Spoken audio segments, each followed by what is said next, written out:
and everyone that just joined with the raid. Good timing. Um, we're going to start things off. Just want to tell everyone who you are. Most people probably already know who you are, but Yeah. Uh, my gamer slash YouTube slash Twitch name is there no one else? I play Xbox and PC NA.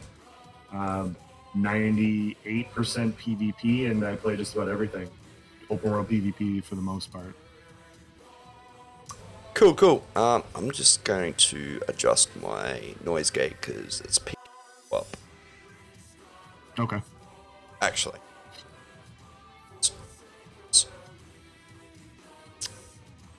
all right, that should work.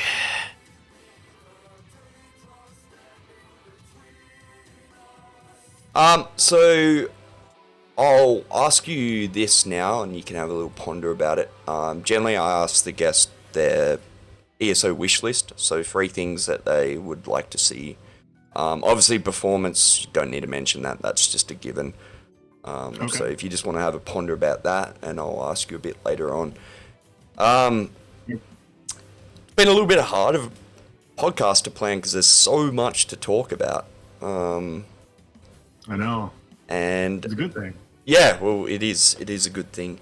But I guess the first thing we'll talk about is the new CP system. Um, and Okay. do you have any thoughts off the top of your head that you want to kind of share? Yeah, so I haven't done a ton of testing yet because of the double AP event. I've been getting AP like everybody else. But I did a couple videos going over the champion point system, and the first thing I noticed was when you look at like the two, one out of the three of the trees is for crafting and both like character maintenance, better fishing and everything. And then you have the blue, which is more offensive based, and then you have the red tree, which is more defensive based. But even the blue tree has a bunch of healing in it, and the red tree is, when I first looked at it, I saw it was extremely loaded. On at least it looks like on paper, and you never know until you actually start testing. And I have a Discord where a bunch of people go in there and they just talk about things and PvP related things, and they're like, "Yeah, we can't kill each other in CP right now." um, I like I like what they did with it. I like the idea of having the characters have the full eventual 3600 CP. I love what they did with the branches and everything, being able to branch out in the future.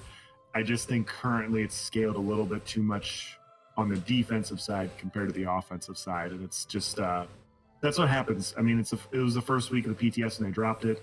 I'm expecting pretty big changes in week 3. If not, then we're going to have a different conversation about what PvP is going to be like and if we can kill anybody 1v1. So Yeah, like as a very overall thing, like talking about the CP cap getting raised to 3,600 kind of triggers me a little bit. Because, and it's kind of my own fault, but a lot of these XP events I've never worried about getting the double experience and worried about that yeah, shit because I was so far ahead of the cap that I was never going to have to worry about it. yeah, So it kind of annoys me, but from what I've seen and read, like if you're between 1,400 and 1,600, that's kind of almost capped for as far as like combat goes. Because as you said, there's a lot of trees that aren't going to impact combat. So like a lot of people are worried, I think, that they think they're going to have to farm 3,600 to be kind of at cap. yeah, But that's not yeah. really true necessarily. As I said, 1,600 seems to be kind of the sweet-ish spot for combat anyway. I mean, I haven't looked at it and tested it enough, but and I'm also, keep in mind, I'm also mostly play console, but I have 1,600 CP on there. I've been playing since it came out on Xbox. You have to think most people on PC or Xbox are probably all in the 16. Even the day one guys are in. Most of them are in like the 1,600, 1,800 CP Yeah. range. There's a few guys I've heard a few guys that are in the 3,000. They're at cap CP because they were doing the whole bot farming on the PC accounts and everything. But it's going to be so few people.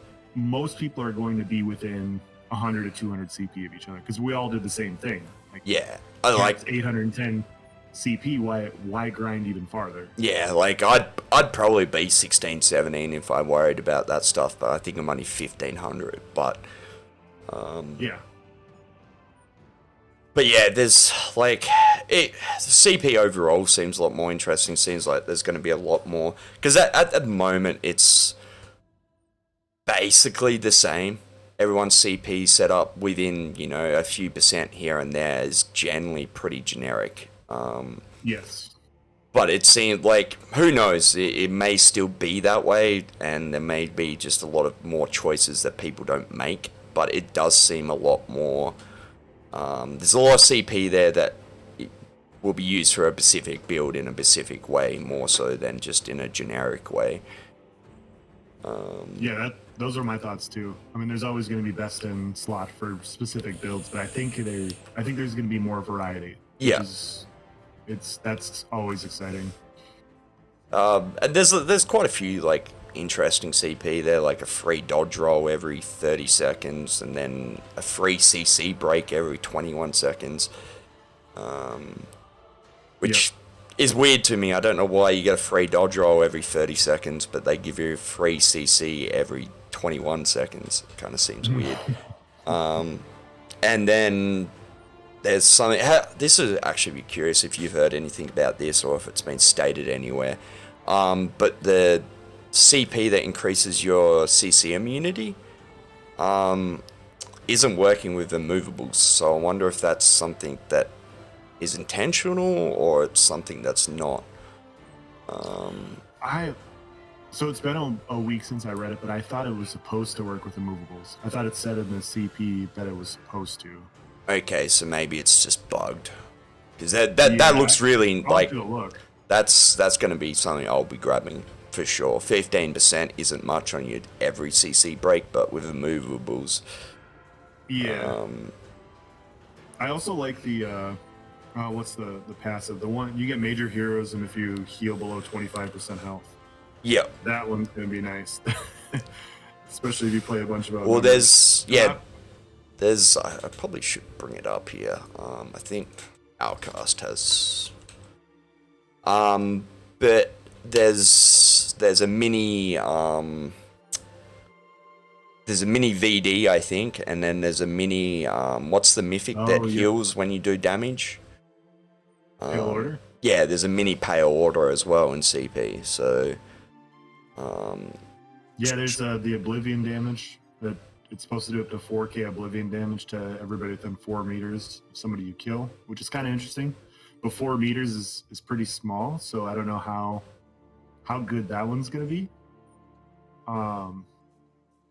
There's some really interesting CP trees where it's like you just have to go and test it.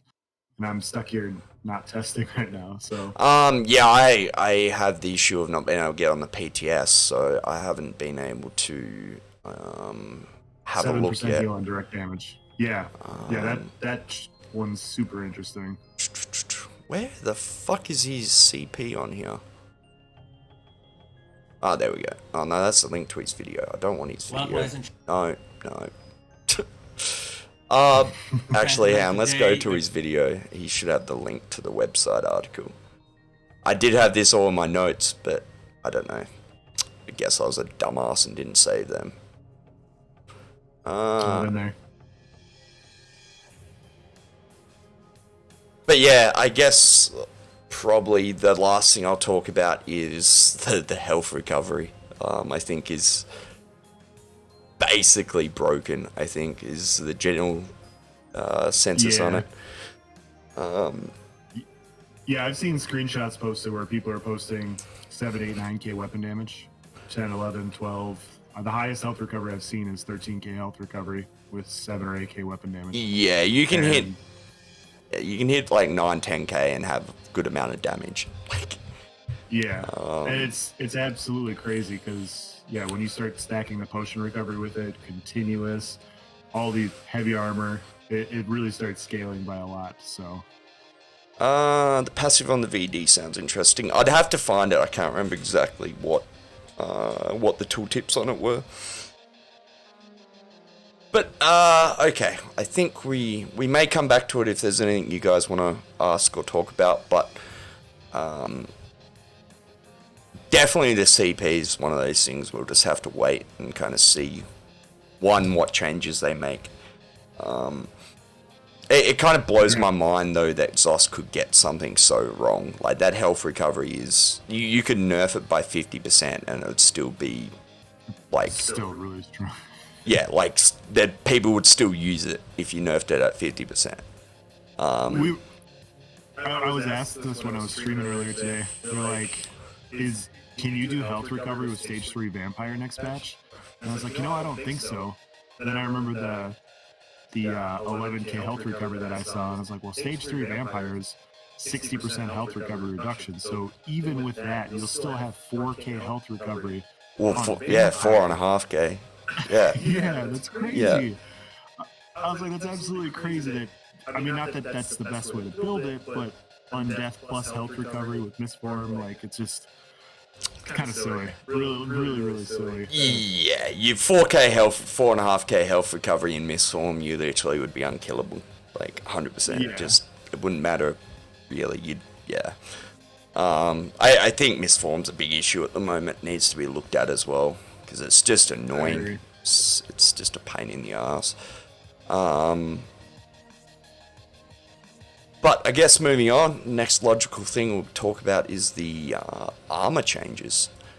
Let me bring up the patch notes here so I can know exactly what we're talking about. Do you have any general thoughts on it in general? Like I said, without testing them, I like where they're. Sorry, let me restart this. That's cool. I think they're really interesting, but the health recovery is just like heavy. I thought was already going to be slightly better, but the fact that you still get 4% more health recovery wearing each piece of heavy, everybody's just going to wear heavy and stack health recovery. And so, until they switch the CP tree to where you're not getting so much out of it, I think everybody's just going to wear heavy again anyways. Plus stamina hits harder than Magicka right now. So the heavy armor is going to be better. I like the pros and cons of each one. The dodge roll thing for light is super interesting. I like the reduced break free cost. I like a few of the things that they've done. It'll be exciting to see if you can figure out a new meta with mag specs, but it's a complete change in another direction. So, and medium, I think medium looks fine. It's just heavy's just going to be like really good. So. For me, like I'm basically a magic main, so the light armor changes. The speed is kind of interesting, I guess. The fact that you can basically with CP and just 7 light, you can hit 180% movement speed with Major Expedition. Is kind of insane, but yeah. Like, it's going to be nice, put it that way, but it's going to buff Zergs more than small scale, I feel, because it won't be too bad in, like, where good line of sight positions like towers or anywhere where you got good LOS, but if you're on a field, it doesn't matter because everyone's just going to gap close on you 7,000 times over and over and over again. So, like, It'll be interesting. The fact that, the increased cost to block too is kind of worrying for me. I like to block a lot on Magic, so. Yep, same. I like the light armor pen. I think you're gonna see a lot of people just running like 4 heavy, 3 light, stuff like that. I don't know how many 5 light, 6 light, 7 light you're gonna see, because the dodge roll is interesting. I be very intrigued to see if I can make something work on a Magicka class with having access to something like Misform plus dodge roll. So instead of blocking a bunch of damage, you're misting or attempting to dodge. But it's just it's so unique. I can't really see it without testing, And like you said, the increased block cost, you're going to take more damage from physical attacks, which the hardest hitting classes right now are stamina based classes, so you're willingly taking more damage. I don't know. I don't know about like a 5 light, 6 light, 7 light build right now. Yeah, and like I bring up on stream the other day. It'd be interesting to see if we see like medium in light and like stam builds in light, or that kind of. But like 5 light, you're getting 25% break free cost as well, and like. But I suppose you are losing CP because I don't think there's reduced cost CP. I don't think so. You also get 15% roll dodge reduced cost too, which is pretty crazy. Yep. Yeah, I don't know. It will definitely be interesting to see, one, if they stay like that till live, or is that all you have to say about the armor changes? Yeah.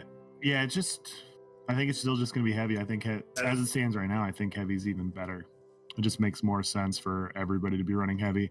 I think stamina classes will probably run 4, 5, 6, 7 heavy, and I think mag will. If like when I'm looking at it right now, I see myself running probably like 4 heavy, 3 light. Yeah, I think that's how I would build right now. Yeah, I can't see myself changing any of my heavy builds to medium. Put it that way. Yeah. But yeah, I'm interested to see, like, I don't know, that movement speed, especially on Sork, is going to be interesting to see. I guess something else that's being talked about quite a bit is what the balance between Stam and Magic's going to be. I think it's still going to favor Stam pretty heavily. Yeah, they didn't really change much in the patch notes for classes. No, and a lot of people are talking about the buffs that Magic are getting, and their Magic classes are, hitting harder. But the thing is, so Stam. Like, it's not. Yeah. Most of these changes are affecting both Mag and Stam. It's not like Magic's got a buff overall, which is sad because I'm a Mag Sork main and then a Mag Nightblade second, and they both suck for solo at the moment.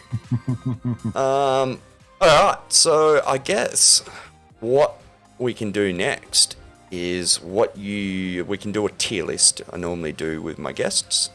Okay. We won't get into it too much, but we'll just do CP open world. We won't worry about the rest of it all. Okay. So, and feel free to change things too. Put something somewhere. It's always a heated discussion, this one. Though you can't get it as wrong as Christoph, so it's okay. Yeah, we've been having fun with these debates in the Discord because everybody has their own opinion. Each meta's really different. But yeah, some of them it's like you can debate, and then you see some in certain places, and you're like, I don't know what you're playing. I don't know how you see that where it's at, but. Well, yeah, and it's like, you could say something's, A tier with this one exact specific build, but the whole class as a whole, it's, it's one of those hard things. All right, well, let's start with what's at the top here. Mad Sork. Oh, this is going to be interesting. So really quick off of what you just said, before I want to tell you, chat, when I do class rankings, I don't do it based off of the best one build, because then it's like some people will say, well, Magden is best at abusing these 2 specific sets, so they should be really high. It's like, well, are they good with anything else? How strong are they with everything else? Because Stamina Necromancer, for instance, I could put anything on a Stamina Necromancer and I'm going to destroy people with it because it's that good. And so I do it based off not only off of like how good I think they are with the best build, but how good they are by being able to adapt to wearing other stuff regardless of the meta. So you want to do Mag Sork first? Yep, Mag Sork. And depending on where you put Mag Sork is depending if we end this podcast right now. Man. So I haven't played Mag Sork in a bit. I would put it in the B tier for mobility. Like it's essentially a pug stomper. I haven't really ran across anybody that gives me a problem on a Mag Sork. It could definitely be lower in 1v1s, but because you have so much mobility with Streak and you're able to get away with Dark Deal and everything, you can still stretch bad groups out. Yeah. So I wouldn't. I would put it at B. B. I could. If somebody said it was C, if somebody said it was A. See, I reckon it's a B. B or B plus is about as good as Sork gets at the moment. So yeah, I agree. What's the middle column for? I didn't get time to finish this for the podcast, so the middle one will be something. But we're just doing CP open world. Why even try is correct though. Magblade is S tier. That's the running joke in our Yeah. Okay, Stamsork. Stamsork, I would put. So this is tough. It's a really buggy class right now. I think without the bugs, it would be A tier. I'm partially inclined to put it in S tier because of the bugs that exist on it, and I don't. Well, they've been fixed, most of them, for next patch, so. Yeah, and so I haven't seen if they fixed it, because I know the crystal weapon hasn't been fixed. Well, Ravager's been fixed. Well, it's in the patch notes anyway, so. Okay. Yeah, so I'd put it in A tier for mobility, high burst. Stamsork's always been pretty good for a CP open world solo. Yeah, I wouldn't necessarily disagree. A minus, A plus, depending on where you want to argue what you want to argue. Stam Necro. S tier. I think Stam Necro and Stamden are both clear cut S tier. Those are the best two classes in my opinion. Yep, I don't think it's close. I put Stam Nightblade pretty close there with them as well in the right hands. Yep. No, I'll. They're A plus for me. They're like just right below those two. But well, I've been like for basically a while now. I've been saying you could argue your cases for Stam Necro, Stamden, and Stam Nightblade. Yeah, I was dueling a buddy yesterday, and he was on a dot DK, and I was on a Stam Crow, and he goes, "How do I kill you? You're so tanky." I'm like, you really can't. I'm so like your dots just don't do any damage because I'm Stamina Necromancer, so alright. I have healing. Mag Warden. I'm just going down the list that's in this editing program, so it's a little bit bugged. But Mag Warden, where are we? So is this solo? Yeah, solo. I'll change the heading on this, but yeah, solo open world. I put it in B plus. B plus. Yeah, I mean they're really good at using procs and abusing the procs with their health-based heals, but most of the procs are dot-based, not burst-based, and so you're just not going to have the same burst you will on a Stam spec. So you'll be able to kill people and wear people down, but you're not going to get the bigger X's I think on Magden that you would get on other classes. Yeah, it's a good class though. I basically agree. Like, yep. Group play, it's S tier. In my opinion, I just realized this doesn't allow for me to put minuses. I'm gonna redo this after. So okay. But I just quickly did this, but it will, we can get past what I didn't do. It's fine. All right, what's next? Stam DK. S tier apparently. This is the most divisive class.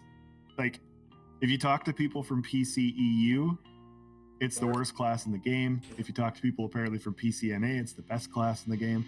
I would put it as a solid B. I don't think it's one of the worst specs in the game. I think it could use some help, but I don't think it's that bad. I mean, you could argue B plus.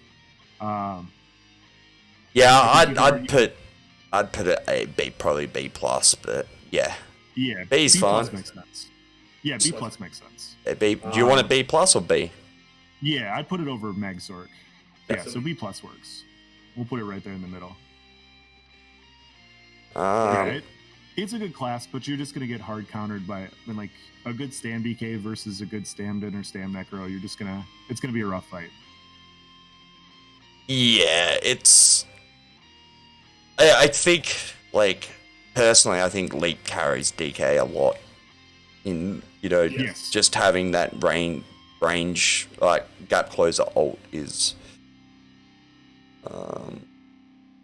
Yeah, that's the best part about DK. But they have a Leap that hits hard. A lot of my friends that play DK definitely would not put them in A or S tier. Like, No. They're pretty adamant have that. Yeah. All right, Mag Necro.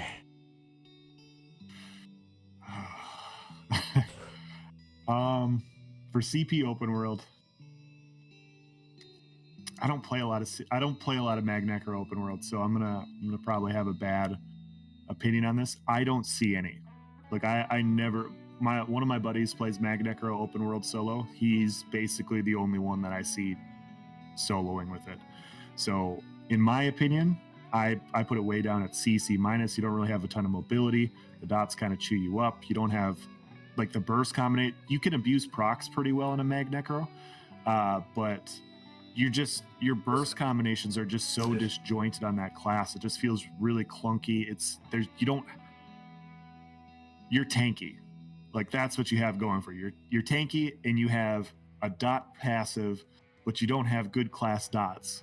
so it's just, I don't know. It's a really weird class. Like there's a few things if they just adjusted it would be really good.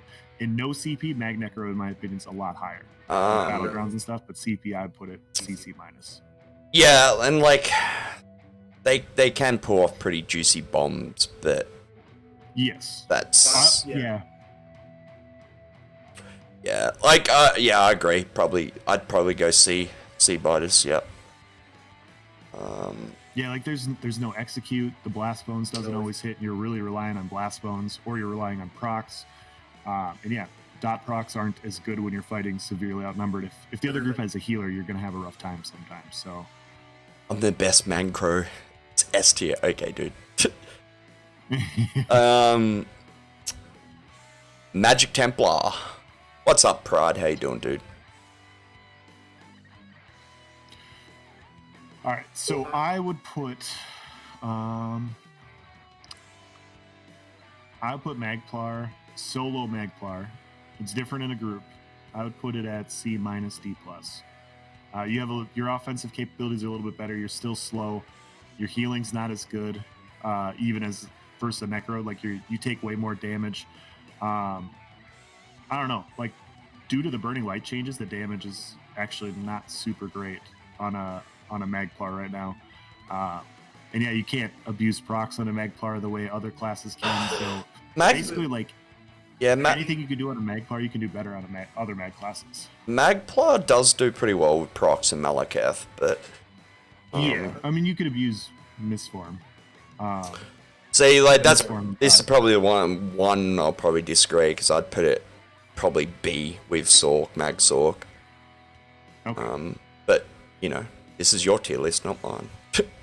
But that's the thing. Everyone's gonna have their own opinion, and yeah, I could see it going higher. I feel like it's the burning light changes really hurt it, and then this current meta, it's good against the proc dots and everything, but it's really tough to go offensive solo on a Magplar. Like that's the biggest thing. It's really tough to go offensive. Yeah, once they get pressured by 4 or 5, they kind of start to get stuck in a defense rotation. Yeah, once you get into a group, it jumps up quite a bit. Like even in a duo or a trio, it's really good in small group play. But solo is just different, and that's why I have it a lot lower. Like some people be like you said, I could see it being B tier. I could see some people arguing that it's a lot better once you're in a duo or trio. But yeah, solo it's rough. Okay, we're gonna have a talk about that after we do this tier list because I've got some pretty strong feelings about should Crimson be nerfed, but yeah, let me copy and paste and put it over here in my notes so I don't forget. But yeah, we'll talk about Crimson in a second. A good question, dude. Well, statement/question. Stam Warden. S tier or A plus? S tier. Yep, I agree. Yeah. It's either, in my opinion, it's either Stam Necro or Stamden for best class. I would say, in open world, I put Stamden a little higher, maybe, but yeah, they're whatever you're better at, you're both gonna have. Yeah, like as I said, for me, you can kind of argue, all day for Stam Nightblade, Stamden and Stam Necro, like. Yeah. Why can't I get that to go away? Go away. Now I just got to refresh chat because chat was bugging out. There we go. Alright, and then Lucky Lost, Madge DK. Oh shit, we're missing Nightblade altogether. Gosh. Mag Nightblade's so bad it's not even classified as a class anymore. Okay, we'll have to fix that up in a second. I thought I was missing something earlier when I did this, and I'm like, anyway. I'm obviously joking, guys. It's just a joke. Man. So Mag DK has always, for me, solo been at the bottom tier. This is the best Mag DK has felt this patch, probably since Elsewhere. I feel like I can actually do quite a bit on a Mag DK this patch, because I think some of the set changes, the changes to Coag helped quite a bit. You can run procs pretty well on him. I'd say A minus, B plus. Like, honestly, Mag DK feels really good to me. Which is crazy for me to say because solo in the past, it's like Leap's not very good, but standard's actually still pretty solid. That's rough. Oh no, what the fuck have I done B here? plus. B plus? Alright, let me just add in a Stab Nightblade. Fuck it, that will do for now. Let me chuck in a Madge Nightblade. So you said B plus, sorry? Yeah, I'll put B plus for Mag DK. It's still, like, it could use a little bit more burst. It's kind of, I think it's in the Mag Warden-ish tier. Obviously in dueling it's way better. Like 1v1 dueling it's way better. But yeah, solo it feels pretty solid right now in my opinion. Okay, Stab Nightblade. S, B plus, A plus. A plus? I'd put it A plus. I think it's in the right hands. I think you can say it like an open world. You can get just as good of X clips with anybody else, any other class. But yeah, I would put it a little bit behind those two classes. Those two classes feel just a little bit stronger in my opinion. But it's a good Nightblade can compete with anybody. So yeah, and I feel as stated, it depends whose hands it's in. Yeah. You know, I definitely think it's S tier if it's in someone's that really knows what they're doing. The meta does hurt Stab Nightblade a little bit, just because everyone is so tanky. It is a lot harder to kind of burst everyone down really quickly. But if a class can do it, it's you know, Stab Nightblade. So yeah, they at least have the tools to potentially do it. I've nuked 40k health players with 3-hit combos on my Nightblade, so it can be done. It just might take a little bit. So Mag Nightblade, Lucky Last, saved the worst for last. I mean, yeah, it's at the bottom. D plus. Obviously, like as a bomber, you can play bomber solo. I'm not counting that. I'm talking like stand up Nightblade. You just don't have bar space. You don't have a burst heal. The minute it starts getting laggy, if your hot stop rolling and you get to lower health, you're just dead. Desyncs really screw you over. Your bar space is filled so much with so many different like your entire back bar is defensive skills, and sometimes a skill on your front bar is a defensive skill, and that just eliminates your ability to have all the offensive skills you need. So yeah, I would put it down there. I put it worse than everything else right now just because it's missing so much. I feel like every time I get back on, because Mag Nightblade's my second main, every time I get back on, and I'm like, you know, 70% through my build, I feel like there's potential there. I feel like it can work, but it just never does. It needs something. Like, a burst heal would go a long way on Mag Nightblade. Yeah. But yeah, like, imagine if you could take Dark Cloak off and replace that with a burst heal. Well, I've been kind of saying that they should make Dark Cloak a magic-based heal and have it like Arctic, have a decent-ish, not massive, but a decent burst heal with a small dot applied to it. Yeah. And, you know, not make it scale off health, and just go that way. I think, like, would it be enough? I don't know. The other thing with Mag Nightblade and Stab Nightblade, I guess, as well, for me anyway, to build tanky enough to kind of live in Cyrodiil and not die to everything. You can still kill things, but you're relying on your combo being perfect, and with my latency, I'm not always going to get that, so it makes Magnite Blade hard. And the other thing too is even with perfect latency, due to the cast time on Soul Harvest and the delayed time on Spec Bow, against most decent players, you're not landing both of those. Yeah. Against most players, you're having a really hard time landing both of those on somebody. And on top of that, it's a class with one class dot, which it's solid. You know, it roots people. It's a solid dot, which it's a burst-based class. And in a high health meta, the way we're currently at, yeah, you might hit an 8-10k Soul Harvest. You might hit an 8 to 10k Spec Bow. That's 20k health. You're fighting a 40k health Warden. You took half their health bar with your full combo, and now you got to do it all over again. Yeah. And it's just, they just don't have enough tools to deal with what the meta is. So, I think they're clearly the worst.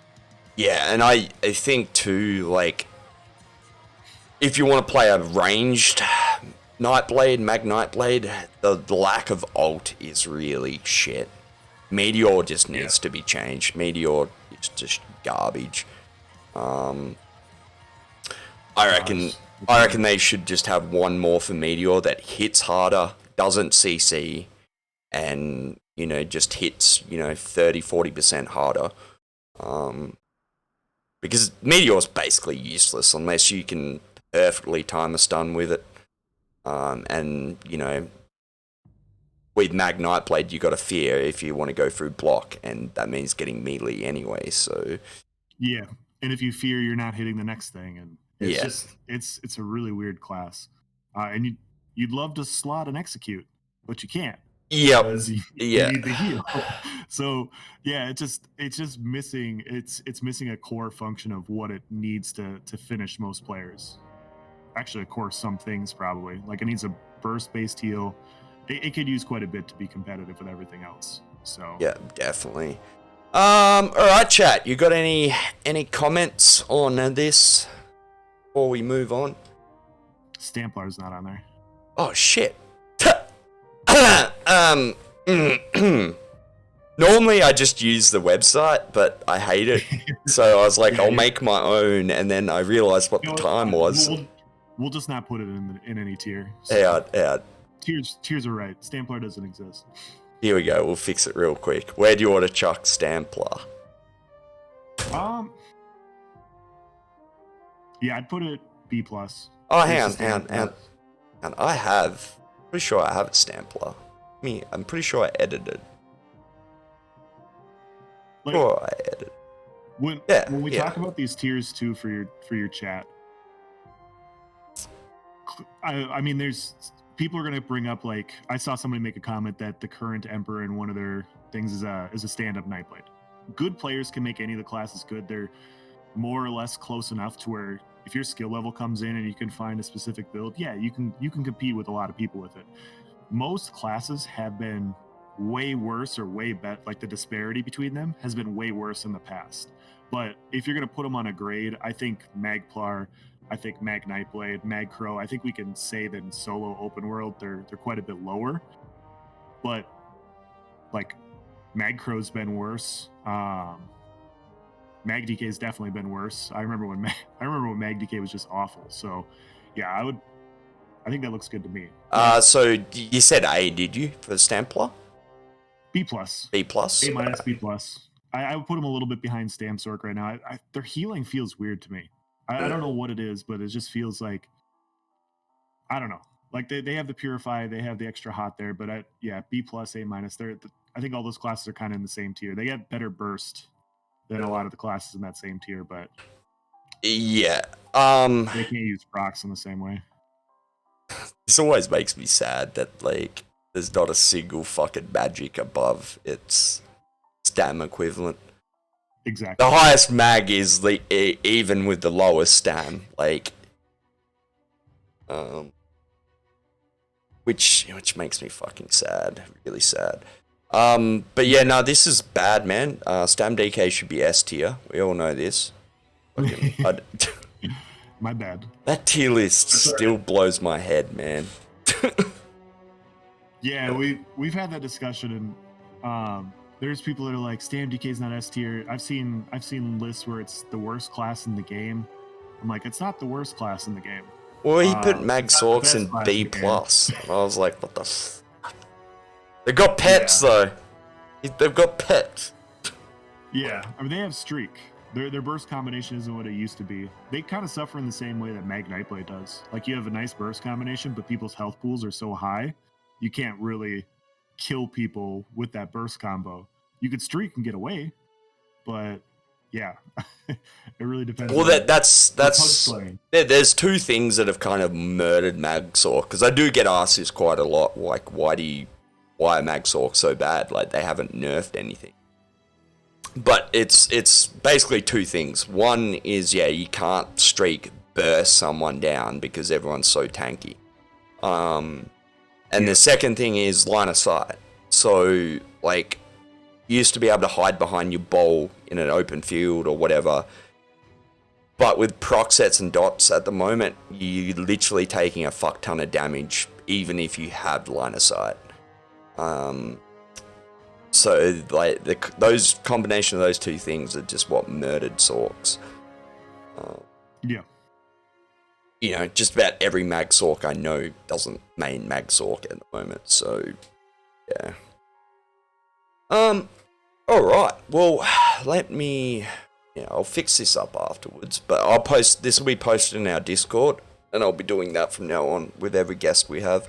I'll chuck the date and all that kind of shit on it, and I'll make it look a lot better. And I think with the grades, it's a lot of it inherently will come from your own personal skill level. Like, some people will be better as a Stamina Templar than they are in Stam Sork, and they'll be like, I shred people way easier on this class. And it's like, well, yeah, you're a little bit better on that one. Maybe I'm a little bit better at Stam Sork, and that's kind of why I have this bias towards these classes. If they're within a grade of each other, like or a half grade, and you want to say one's better than the other, I'm not going to argue. Yeah. You know, I'm not. It's like, okay, they're close, right? But if people are going to be like, hey, Magic and Nightblade should be A tier, and it's definitely better than all these other classes, then it's like, I don't know if I agree with you on that one.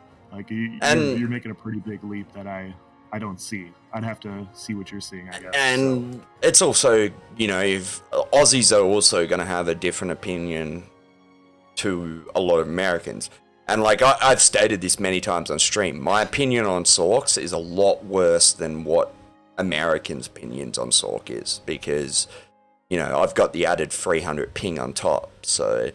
Yeah, and latency kills the class. Yeah, playing a class that allow you have to have your skills go off to stay alive is not the best thing to be playing with 300 ping. I'm back, my PC crashed. I thought it might have been my end. Nah. As I was saying, if you haven't checked out my latest video, go have a look, because the ping stuff in that I go over has made a huge difference for me and most people that have tried it. So yeah, your chat's having fun with it. Like, you were just talking about improving ping, and you just disconnected your Twitch stream. Yeah. But yeah, there's a lot of FPS stuff in there as well. It's basically just a performance guide overall. But just make sure when you do the TCP edits in Regedit that you do get everything right. Anyway, Crimson, I'll let you go first. Basically, someone said we can all agree that it needs to be nerfed. Yeah. Okay. I'm going to be nuanced, and I'm going to say yes, but Crimson is extremely overtuned for outnumbered PvP. Like, extremely overtuned. Like, if I'm fighting 4 or 5 people, I get 15 to 20k heals with it, and it legit saves me. I've posted clips with it where I've been saved by Crimson. I don't like sets like that. And as a guy that plays solo or small scale outnumbered, that's the perfect set for me. And I personally can't stand sets that just completely reset a fight. So in that way, I think it needs to be, I don't think the damage is that, I think the damage is fine. I think the heal you get from it needs to be adjusted. But with that being said, most of the time, 90% of the people that are running Crimson that I see are typically larger groups, and they don't have an impact on me. So like when I'm fighting them, Yep. they're not getting the big heal off in the same Yep. way. I block the incoming damage. There's counters to it, and so I don't really feel like in a 1v1 or an outnumbered fight, like Crimson is really beating on me in the same way that other sets are. So I agree that it needs to be adjusted, but I wouldn't, if we're looking at proc sets as a whole, I would be looking at the other 30 proc sets other people are running first that are way more problematic, in my opinion. The ones where when you light attack, you deal 50,000 dot damage over 10 seconds, and it can happen every 10 seconds. Those are way more oppressive and just way more problematic for open world PvP, in my opinion, with very few counters. It's like, okay, well, yeah, you can purge, you can spend 4,000 to 5,000 magic at a purge, and then they're just going to reapply it again in, 8 seconds. So, and then you got to deal with it again, and you're going to spend all your time healing or purging or whatever. And so that's my opinion. So my opinion's very similar. And like, it's basically one of the only proc sets that has a hard counter. Yes. And I think a lot of it is because it's got such a telegraphic tell to it. Like, it's very easy to see someone running Crimson. People were very quick to blame Crimson when it's not the biggest issue on that build. You talking about werewolves? Like, just things in general, like they'll see a Stamden with 40k health wearing Crimson, and they'll blame Crimson for the fact that they're... Yeah. I really don't think it needs nerfing in general. I think the best way of treating it, if you wanted to nerf and I'd be fine against it, is just increasing the cooldown. So you've got like a bigger opportunity to kind of kill them outside of their Crimson. If you know what you're doing, you can kill them. Yeah, I can see that too. But I don't think it needs to be adjusted. I don't think it's this massive big problem that people like to make it out to be. I don't think it's as problematic as other proc sets. I think it's an issue that needs to be adjusted in small ways. Yeah. And I, as I said, I think it is a big issue in a lot of people's minds because it's easy to see it. It's easy to, and then it's easy to blame Crimson when, I guarantee a lot of these people that are blaming Crimson don't even really understand how it works. Like, so I streamed yesterday and I fought a few people running Crimson. I was running Crimson, and yeah, you're going to see 10, 15k heals on me where it literally jumps me to full. And then you're going to see me fighting somebody and it's not doing the same thing to them because every time it's about ready to proc, I'm blocking the Crimson damage. Yeah. And so it does get hard countered. The damage gets countered. You can block it. You can block the incoming heal. The cooldowns are, it's not bad. But yeah, if you up it to like 10, 12 seconds, I think that'd be put it in a pretty good spot. It's got way more counters than other proc sets that exist, in my opinion. So if you're going to go after Crimson, you need to go after everything else above it. And that's all the other proc sets. Yeah. So. And like, I don't know, it's kind of sad that we didn't see anything in the patch notes about this, but at the same time, it kind of makes sense because they're making a lot of big changes. They don't want to, throw anything else into the mix, but, just make Malekith not buff proc sets. Like, yeah. And, that would be a good enough fix until you can properly address, each set individually. Because I think a lot of the proc sets are kind of fine by themselves. In isolation, they're kind of okay. And, like, a lot of people go on about Arctic as well. And I don't think it's that good of a heal, really. It's just everything else with it is really good. If you actually look at the numbers on the heal, they're not fucking amazing. Like, I get a 700 dot heal and a 5,000k burst heal, and I've got 38k health. But that's the other issue, you kind of can't necessarily put something in a vacuum and pair it. Yeah, I'm glad you said that because, yeah, a lot of people look at stuff. And as an example, I saw this argument brought up quite a few times. They're like, Werewolf is overpowered because of Alessian and Crimson. I'm like, well, anybody can wear Alessian and Crimson. Yeah. I'm not saying Werewolf's not strong, and it's not overpowered because it is, but you can't say it's overpowered because of sets that are overpowered.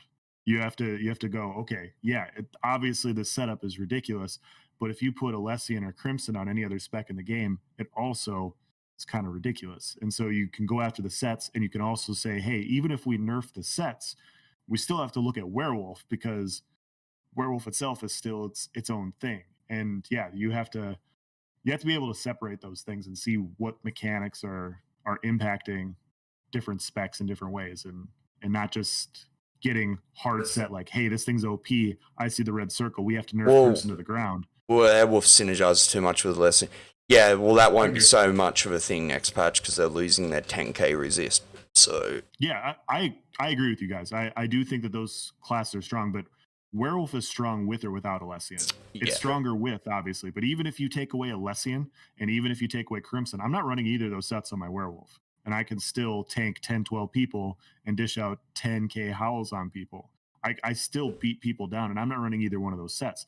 There's built-in class mechanics for Werewolf that are also need to be adjusted. So you can't just go after the sets and think that Werewolf is going to be solved. That's all I'm saying. And I know you guys aren't disagreeing with me or anything. It's just, yeah, you got to look at both. and like this is something I've talked about many times, and I always talk about it every PTS cycle we get.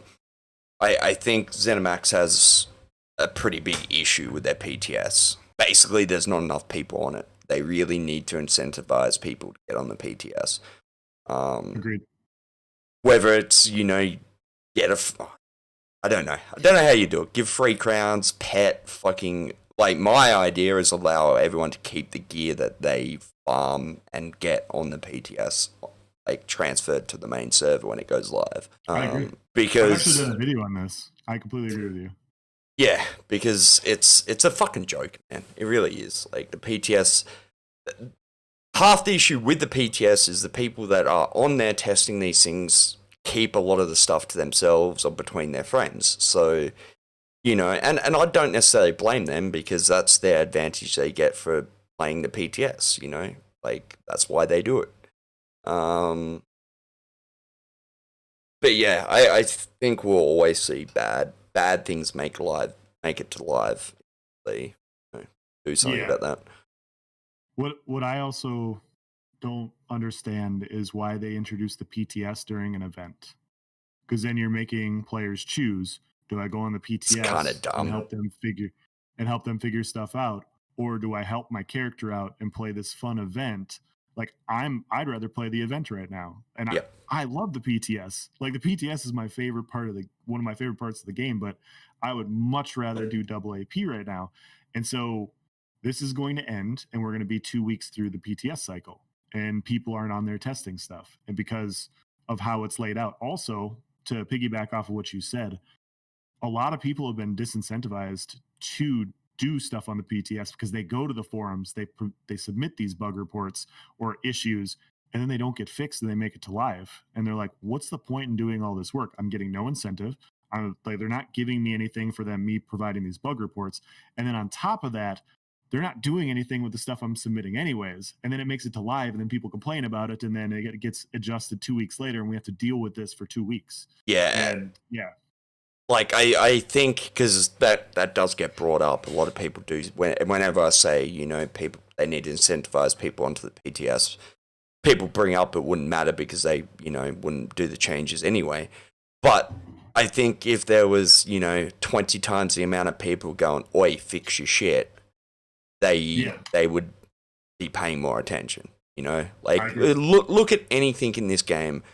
Generally, it's got to the point where people. Okay, res bug. Everyone remember the res bug that was around 9 months ago, 6 months ago, or whatever, where you could just res yourself in Cyrodiil? That bug had been in the game for well over a year before it became a problem. It became a problem because people started abusing the fuck out of it because it wasn't fixed. Yep. And it only got fixed after everyone started abusing it and people started crying about it.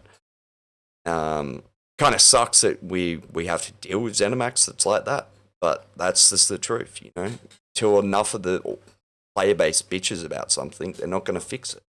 And let's be honest, it's what 1-2%, maybe not even that, of the player base that get on the PTS and actually submit a ticket. Um, so yeah, it's always going to be screwed. All right. Just a second. I've retyped about. Anyway, I asked you at the start your ESO wish list. You have 4 to 3 things, or I'm at 2. I'll wing the third one. wing the third one? Well, we can leave it a little bit longer. Do you guys have any questions? Let me check Discord, even though I'm pretty sure they were all about my feet. It's the questions that need to be answered. Yeah, that's it. What color socks are you wearing? Not wearing any socks. Why do you think there is a tank meta right now, and do you think there will ever not be a tank meta? Do you want to take this? Sure. This patch is the weirdest patch that I've experienced, because sometimes, like, some people take a ton of damage, and then some specs just don't. And I think a lot of it is health based. I think a lot of it is health based heals, and people just stacking into it. I like we said, like, you can't look at any single thing in a vacuum. Health based heals have been around for a while now. They're only really getting abused now because of how powerful procs are. People realize that, hey, procs don't scale off my weapon damage. They don't scale off of anything. They're just there. I can run procs and I can scale high health, and then I can have good healing. And so you're going to run across some specs that do okay damage, and they're going to have really high healing. Werewolves, for instance. I've gotten 24k heals on my werewolf, like burst heals. And it's just like you just reset a fight immediately. And it's those combinations of things that make some people really tanky. But at the same time, there is quite a bit of damage. So I feel like if you went after some of the top end performing stuff like Alessian, which they already did on the PTS, if you went after stuff like Alessian, if you put a cap on some of the health based heals like the werewolf heal, stuff like that, and then if you went after just the simple fix of not having Malacath buff proc sets, you would see a lot of players slowly move away from as much health as they're running, because they're like, okay, well, my procs are going to do 25% less damage. I'm going to have to actually build in some damage. I can't have as high a health. And so it's naturally going to fix itself a little bit.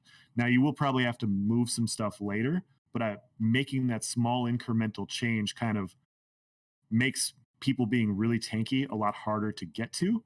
And it also just allows people to get bursted a little more. With that being said, what was I going to say? I think defensive mechanics, and we can look at the new CP tree. It's a perfect example. I talked about this in a video also. ESO kind of, in my opinion, they cater a lot more towards defensive mechanics than offensive mechanics. So if you look at ultimates, you have a cast time on offensive ultimates. You can animation cancel most defensive ultimates. That split second timing really does impact things. And when you look at the CP tree, the offensive tree, 1/3 of it is healing. And then the red tree is all defensive. And so when you look at what they're giving you in the CP tree, and you're looking at like different, imagine what Sorenborn ult and Resto ult would be like if you had a cast time on it. Like how many people would die Already if they went to cast? It would be awful, you know? And you look at those things, it's like, okay, well, it's obviously a lot harder to kill people. And so it's not just the high healing, it's not just people building tanky, it's also just the mechanics of how the game kind of functions, in my opinion. So I think if you made those adjustments, you got rid of cast times on ultimates, if you adjust the CP tree and invest more offensively and make it at least closer, those sorts of things, I think you would see this a much burstier, more fun meta. Yeah, and like just to kind of extend on what you said, I think the fact that people can kind of perma block, perma dodge roll, and a lot of that stuff is a big issue too. Like there's no choosing when to block. It's just I'll hold block, because a lot of these builds generally they're tanky, but you could kill them if they couldn't perma block or perma dodge roll. Yeah.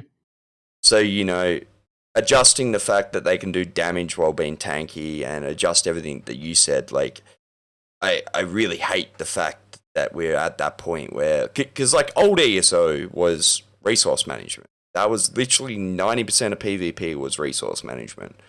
Yeah, 100%. There is basically, like, if you're running in a Zerg, there is basically no resource management. Solo, obviously, you do have, a bit of resource management to handle and do, but, like, if you're on a 20-man Zerg, it doesn't matter. You don't really worry about it. And, even like a 5v1, even if you can't perma-block, you can generally block long enough to, to the point where that one has to back off and play defense again. Can I ask you a quick question? Yeah, go for it. When did you start playing? Not long after launch. Okay, so you played back in the day when you could basically almost one-shot some players with Crystal Fragment. Yeah, I didn't PvP initially. I think it was probably a year after launch I probably started. So, but yeah, there was, when because I didn't play Sork when I started either. But, yeah, my point wasn't to like bring up Mag Sork specifically. It's just when you look at how much damage existed at that point in time, where 10, 12, 15k frags were kind of normal, and most people are at 20 to 25k health. We had way more damage back then than we did now. And when you think about it that way, like, in order to do something similar, you'd need a 15 to 20k frag on a Mag Sork to compare it. And at that point, Mag Sork was very, very strong. But like, when we talk about patches, people are like, "Oh, you just want to kill people faster." That's the big argument I always get on my channel is you just want to kill people faster. It's like, no, I'm also fighting 8 people that also have more damage. So I'm going to die faster if I mess up. I just like a higher damage meta. I'd rather the fight end than must go, oh, okay, well, the 8 of you can't kill me and I can't kill you because there's 8 of you. Like, that's just not fun. And so, yeah, I think you could up damage quite a bit, and it would still. I think defensive sets and defensive mechanics are so strong right now. I don't think it would be a big deal. Like, I just hate prolonging mechanics. Like, I hate those guys that just dodge roll. They're just prolonging the fight. That's all they're doing, and like a lot of that kind of stuff. There's like, I don't know. There should be consequences to you not doing things. Like, you shouldn't be able to just perma block. You should have to choose when you want to block. And that being said, if you want to perma block, that's kind of necessarily not such a bad thing. But you also shouldn't be able to do damage. Whoa. If you want to be a shitty, useless tank, then that's fine. But there's no way in hell you should be able to do damage back to me. And that was the punishment back then. If you blocked or dodge roll too much, you got stand locked and then you died. That's exactly what happened. And back in those days, it was literally block one thing when you shouldn't have, and you were fucked. Like, for those that didn't play back then, resource management was awful. Like, well, I think we're done on what we were just talking about. Hey, okay. Just let me know if you need to go to, dude, and we can wrap things up. No, you're good. So I was just saying I ran something else that was on my original notes. How do you feel about Microsoft buying ZeniMax and Bethesda and the rest of it? I'm cautiously optimistic. And the reason that is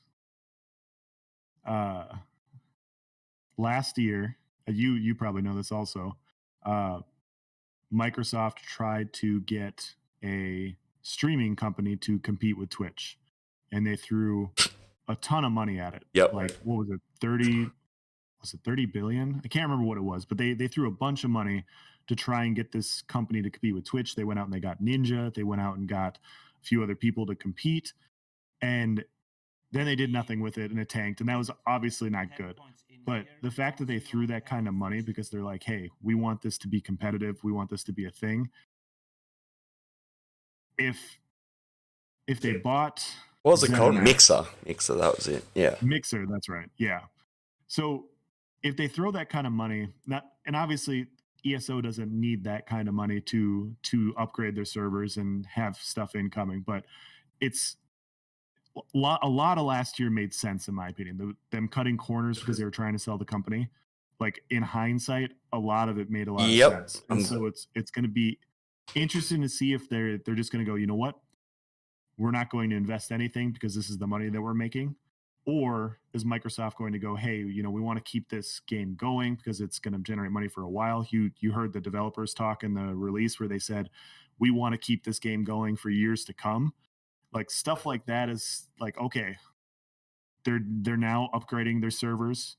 And obviously they said it's not going to impact performance, but they're now upgrading their servers after they got purchased by Microsoft. So that could be them covering their asses as well. Like 100%. Yeah. You know, so I'm cautiously optimistic. I can see something where they might invest money. Yeah. And maybe it'll get better, but I'm not counting on it, I guess. Well, there are the rumors, and as I've said before, take these for a grain of salt. They're rumors, but apparently someone works at Microsoft. Anyway, there was a rumor that they do want to invest in ESO and also Fallout 76. Okay. They don't want to just, keep it running the same way it has been. And, as you said, I'm glad someone else kind of, along the same train of thought. But, ESO, would you invest money into your company knowing that it was being sold or sold? Exactly. And that's, where ESO's at. They know it's getting purchased, so why invest, Is that sweet potato servers? Have you seen my server video? I have not, no. Alright, I'll show you in a second. You might get a giggle out of it. It's only 1:30 long. So yeah, it will be interesting. Like, basically my opinion is I don't think they could do worse than what ZeniMax has been doing. So, I agree. Whether it's a small improvement or, we see the things that we've been wanting forever. Because, like, let's be honest, this game's got a pretty big player base, but I think it's maybe 20% of what it could be. Like, I agree. And a lot of people say PvP doesn't make much money, but that's not the best way to look at things. To look at what it could make instead of what it is. If they just fix performance, just that one thing, fix performance in this game, I guarantee the PvP player base would triple within 6 months. Yeah, and I think that's a model that they don't really look at, because I hear that argument all the time too. PvPers don't generate money. Well, the goal is, I would look at this game in the same way casinos in Las Vegas look at their customers. They want to keep you there. They want to keep you in their restaurants, in their casino, at their games, doing everything. Because the longer you're there, the more money you're going to spend. So if performance is good and you're playing open world PvP and you're enjoying it, and you decide, hey, I'm going to have to get chess. Oh, look, they have a new house. You may be inclined to buy the next new house because you're actually enjoying the game. If you're not getting desynced all the time and you feel like the game might be going somewhere and you're spending more time there, you might go, hey, I'm going to create a guild. We need a guild house. We need to do this. Yep. It's not going to be like, I'm not going to say all of a sudden it's going to be a huge cash cow, but the more you can keep people in the game, the more people are going to buy stuff. And so, yeah. And it gets even more simple than that too. Like, the amount of people that would just pay for their ESO sub, like, each month if they were playing the game all the time. Like, exactly. And the people that, refuse to buy it because the game's in such a bad point, like, they'd probably pay their ESO sub. Like, yeah, I think, like, what was it? We looked this up and found it one day. Chat, can anyone remember exactly? But it was like something like 260 million or something like that across all platforms per month. They were making on, I think it was it sub only or sub and crown purchases or something. But anyway, they were making a killing. Like, and so, like, they have the money there to spend on the game, which is kind of very concerning in a lot of ways. But I agree. the fact Microsoft's brought it makes a lot of sense, though. Or he's purchasing it. All right. Have you thought of your third thing yet? I have. All right. So, what's your ESO wish list, my dude? So some of them have already. So the ones that haven't been brought up, I would like to see an adjustment to proc sets. Can happen a multitude of different ways. Like you said, having Malakath not affect him is one. Global cooldown on proc sets to where you can't wear multiple.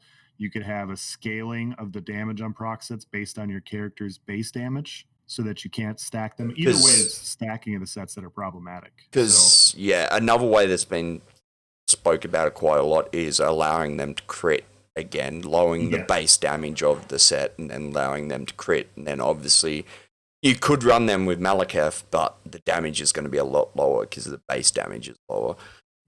Yep. That's an interesting, that's also a good option. The other one I would go after would be health-based heals. Not every class health-based heal needs to be adjusted, but like namely werewolf heals are way too strong. They just reset the fight. You can burst a werewolf down to 3k health and they're going to be at 30k after one howl. Yep. Like, that's just how it functions. It's unbelievably tanky with no investment. All you have to do is push one button. And there's nothing wrong with tanks existing in PvP and being tanky. It's just, let's bring some skill back to tanks.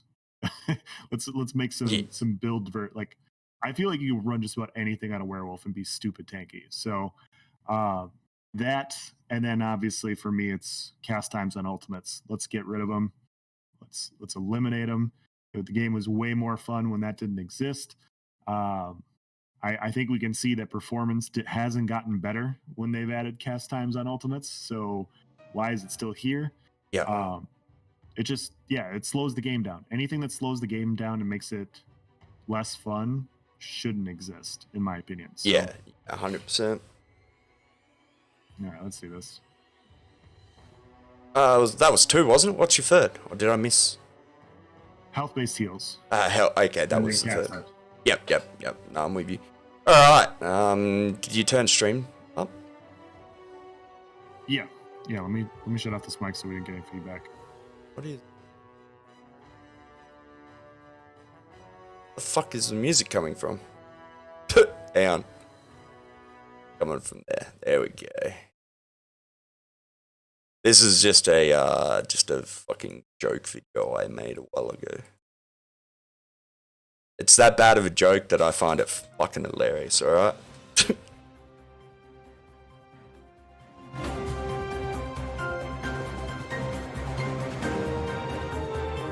Feel free to tell me how shit my sense of humor is too, chat.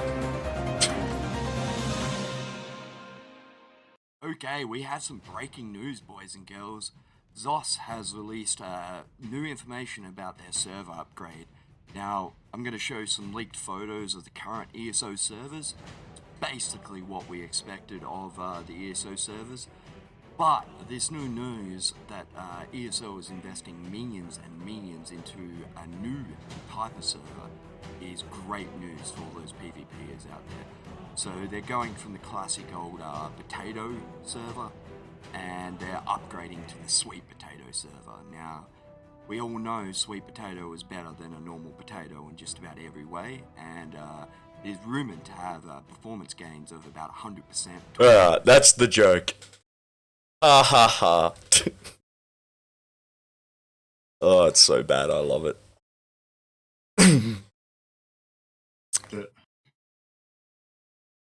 Yeah, nah, that was... It looks like one of my builds.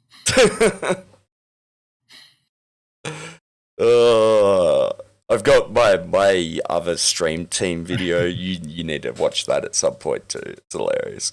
I go out in the public and try and sell ESO to strangers. Yeah, I'll bring up a quick snippet of it. Man, I put this video on fucking on Facebook, man. People went nuts. They were like hell mad at me. But hey mate, can I grab your extension for a sec, buddy? Yeah, what's up? I'm just trying to let people know about ESO, buddy. You heard about it? Yeah, It is a really great game, bug-free, lag-free. It's just an amazing experience. Anyway, I won't show the whole thing. Most of you guys would have already seen it. But yeah, any questions, guys, before we start to wrap up? What's up, Big Joel? How you doing, dude? I want siege towers needs to spawn at a distance and roll to the keep. Interesting. And It'd be interesting. I want oils to roll down hills again. Who remembers that shit? Used to be able to put an oil on like a hill or something, and then it would actually hit players. But I yeah, wasn't playing when that was around. I don't think I was. That's pretty funny. yeah, no, it was pretty fucking funny. Do you have any questions for me, dude, or anything else you want to talk about? Or what do we miss? What do you think of the companions? Might as well ask you that. You may want to tell me about them, because besides the fact that there's companions, I know absolutely nothing about it. Same. So I was hoping you knew something, because yeah, I saw that it didn't apply to PvP, so I didn't look any further. Yeah, I didn't. A few people have asked me while I've been streaming. I'm like, yeah, no idea, dude. And I haven't been able to get on the PTS to even look at it. So, yeah, big rip. John says he loves them. Are you gonna make one of them your wife, John? Is that why you love them? No doubt. I know there's shit I've missed, but seeing the fact I lost my notes. Do they help in PvE combat? That I'm not sure. I don't think so. I don't know. I just know they don't work in PvP. I don't even know what they do. Yeah, they do. Okay, they help in PvE combat. I don't know. Is it just like a teddy bear for lonely people? People have no friends, so they're going to give them a companion. Wonder if we'll get mail order brides next. This could be a... I get my own e-girl. Oh, why would that not surprise me if fucking some game company did that?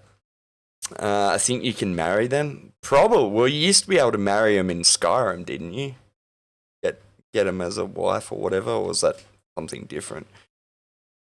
You can put sets on them, can't you? I have no idea. That'd kind of be cool if you could put... You can put sets on them? Okay. That's a little bit more diverse than I thought it was then. I wonder if you could put like buff sets on them and they could buff you. That'd be kind of cool. I hope they come out with one that can insult you. So if you mess something really easy up, it just sits there like, really? I gotta waste a soul gem on you? Come on.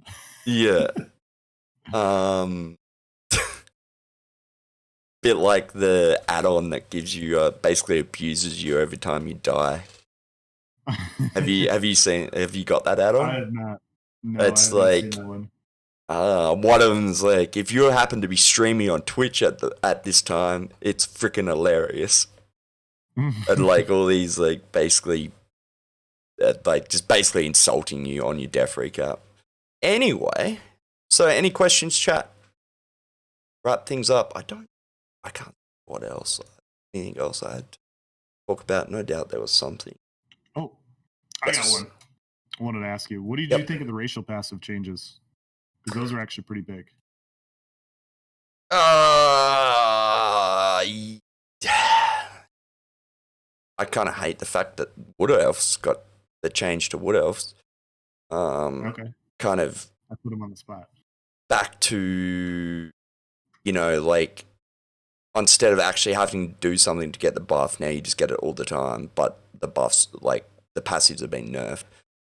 I just hate that kind of stuff. Taking that kind of stuff out of the game annoys me. And they're just shit now. Like, they weren't that great anyway, but they're definitely bad. Imperial's definitely interesting. See if I can find them on the patch notes here to exactly go off what got changed. But yeah, the definitely think we'll see a lot more Imperials around. Agonians losing 800 of their recovery, which is like 20% of their recovery, is a bit rough. Yeah, they gave him some stam, which is it's different. Now it's more a better universal race, but yeah, that one felt kind of weird. Dark Elf, best damage class or race. Sorry. I think something that's been overlooked and not many people talked about is the immunity getting removed.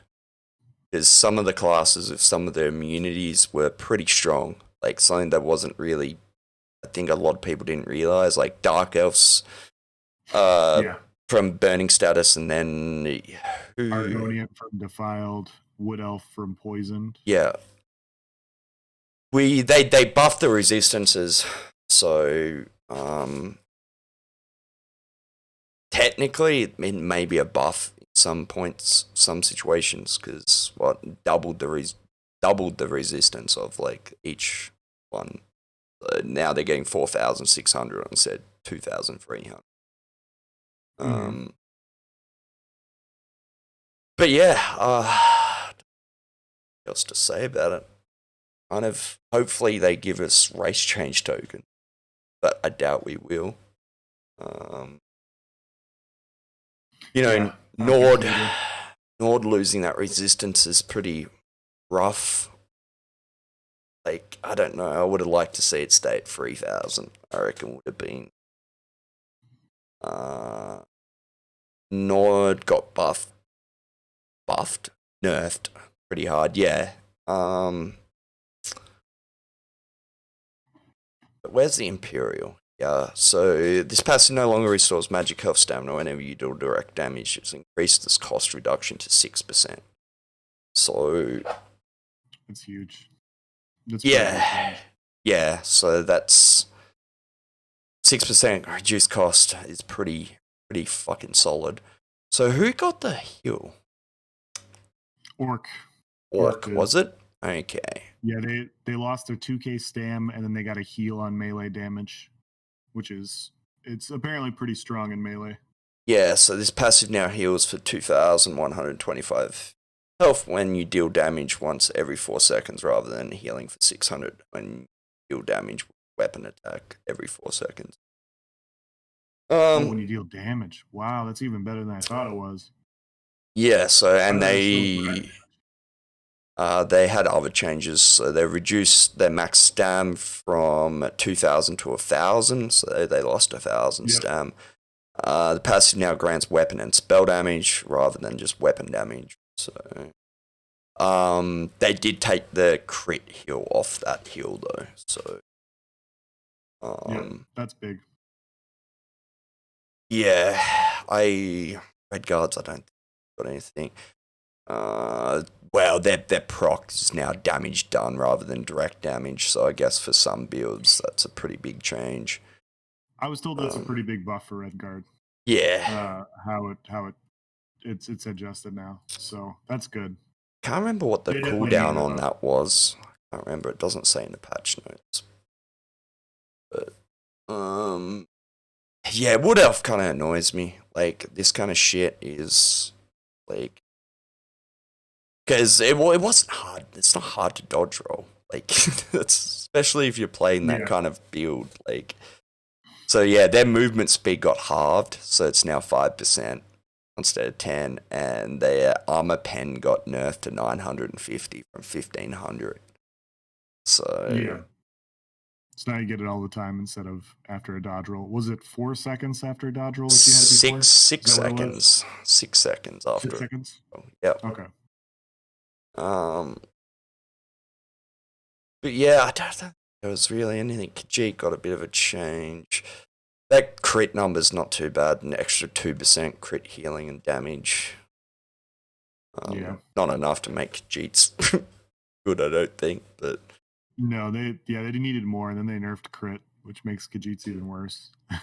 See, yeah, like a lot of things don't make sense. Like giving Bredens another 30 magic recovery, like that doesn't make sense to me. Yeah. I was already running Imperial on a few different classes, because the the reduced cost is quite nice on classes that need a magicka, that use some magicka and stamina.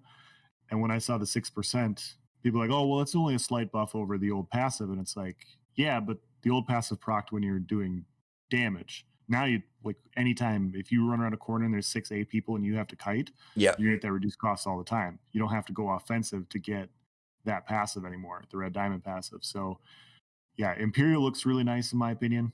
High Elf is super interesting because the spell recharge is very powerful, and the fact that you can now you're now getting weapon damage with it too, it makes it interesting that you can. Oh, thank you. That was something that I was on my notes.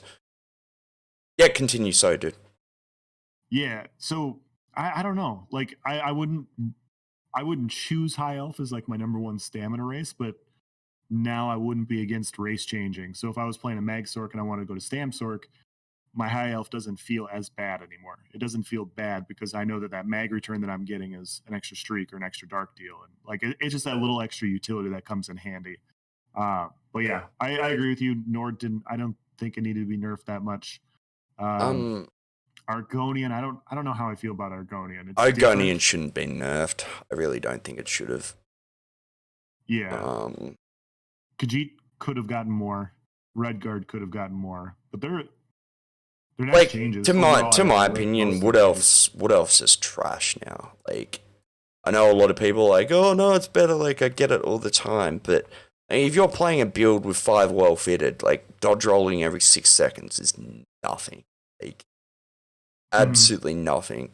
And like I don't know.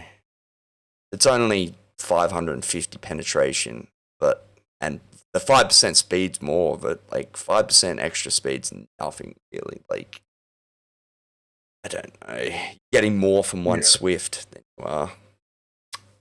Where can I read these changes? I will link the patch notes in chat right now for you, dude. John, I hope you're really, really joking when you say I hope Emperor Davis gets nerfed. Hope you're memeing, because that dude is bad.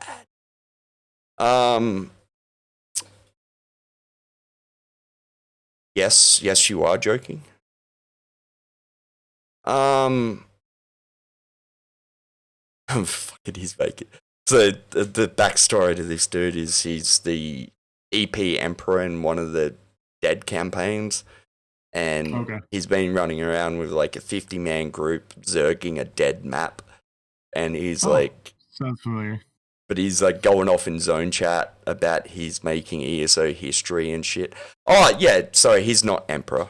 Yeah, his name is he's Emperor. So he can't get Emperor, but he's got Emperor in his actual @name. But yeah, he's bragging that he's making ESO history and he's the best commander in ESO and all this kind of stuff. And those people are the best. He even told me, like, but we killed him so many times yesterday. He just went down like it. Yeah, anyway. He ain't good, put it that way. Just have a quick scroll through. Yeah.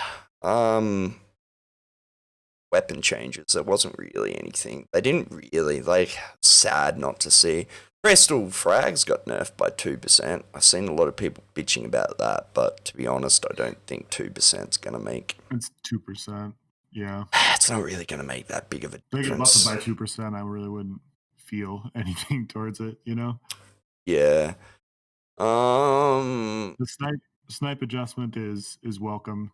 As long as it fixes the desync, that'll be fantastic. I don't think it will, though. That's the problem. Yeah, that's my big concern. But I felt like the damage nerf was justified. Well, it's not. It's not a damage nerf. They're nerfing it by 20%. Well, it's a 2% nerf, so it's getting nerfed by 22%, but the cast time's getting decreased by 20%. So yeah, like if you're spamming it, it's basically the same. But you get a 1 second global cooldown on your cast time, so it'll still be the same time. Like you just won't be able to cast it immediately, which will be quite nice. Is that else? No. It's not. Is there no one else? It's else somewhere else. It's my dude. How you doing anyway, Pig? How are we, my dude? What do you think about hybrid builds next patch? I haven't looked. I don't know. I wish I knew more. The CP tree looks interesting for it, I suppose, but well, it's I think a combination of quite a few things are gonna be, make hybrids interesting. I don't think they're ever gonna be meta, but they might actually be viable for the first time ever in this game. Because I'll explain a few reasons. Obviously, base damage mitigation, and then you've got your base weapon and spell damage you're going to get through leveling 1 to 50. And then there's a lot of things that are now adding spell damage on top of the weapon damage. So swords, like two-hander swords, you're now going to be getting spell damage. There's quite a few other things, and then obviously the CP. You can kind of do a lot in the CP more now. There's something else too, I think. I love what they did to mauls and axes, by the way. Now that mag classes can use them, I think that was a great change. Yeah, I don't know. I still don't think I'm going to be running around with a two-hander. Yeah. I think very few specs could, but I like that that's now an option. Yeah, like I suppose on a hybrid it might work. I love hybrid builds. Yeah, well, I don't think hybrids are going to be strong, John. They might be good in the right hands with the right build. I don't think they'll ever be meta though. Be interesting. Like hybrid builds have worked for a long time for support cartoons and stuff like that, but there hasn't really been a solo hybrid build that's been better than just running the Stam or Magic equivalent. But I'm excited to try and make a melee magblade build work. I don't know. I don't think it's going to be good, but I'm excited with the opportunities. Yeah. With dual wield and 2H. So. All right. Well, I think that's just about it, guys. The chat's got any questions? Other than that, we can pretty much wrap things up, I think. I think so. Melee magblades were cool back in the day. I agree. They were awesome. Yeah, see, one of my favorite specs. I just want a decent ranged magic ult that any class can use. Just change one more for Meteor to hit 35% harder with no dot and no CC. Welcome in, Time Dazzler. Thank you for the raid, my dude. How was your stream? Heavy armor shuffle days. What heavy armor shuffle days? The old Tava's favor. Heavy armor shuffle. Oh yeah. Just medium fucking shuffle was busted. Old shuffle. That shit was busted back in the day. I hated I started off playing a Stamina Nightblade. I hated old shuffle. There's a 20% chance to just not get a burst combination. They could just be standing there or CC'd on the ground and you couldn't hit them. Make Viper great again. Make Trade E. I want old Trainee back. Oh, yeah, that was a good set. Like, it was one of those sets that just were, like, so OP but went under the radar for so long. Yeah, it was. I reckon that would almost have to take the cake for the strongest set for the strongest time. Like, it was up there, yeah, for sure. And like you said, not many people were running it, but it was like you could have 45k plus magic at that time with 20k stam on a mag spec, which is at that point in time was insane. Yep. Like that was insane. Now it's just normal. Oh, you're a dark elf. Yeah, like to think of the 5-piece giving you 9k resources, pretty crazy to think about. Yeah. I was just gonna ask you what's your kind of what's the change you miss the most, I guess? If it's gear sets or class changes or whatever, what would be something you'd undo? So I don't know how they would do it. The most recent one is the crit changes that they made. I totally get that crit is extremely powerful in PvE, but what it's done in PvP is you're kind of shoehorned into running Malakath. Like it, even if you didn't want to run Malakath, like I'll run some medium armor builds just to see. And I'm running around with like 20 to 30% crit chance. I'm like, well, this build would be better with Malakath on. Yeah. I'm running Malakath on like 90% of my builds.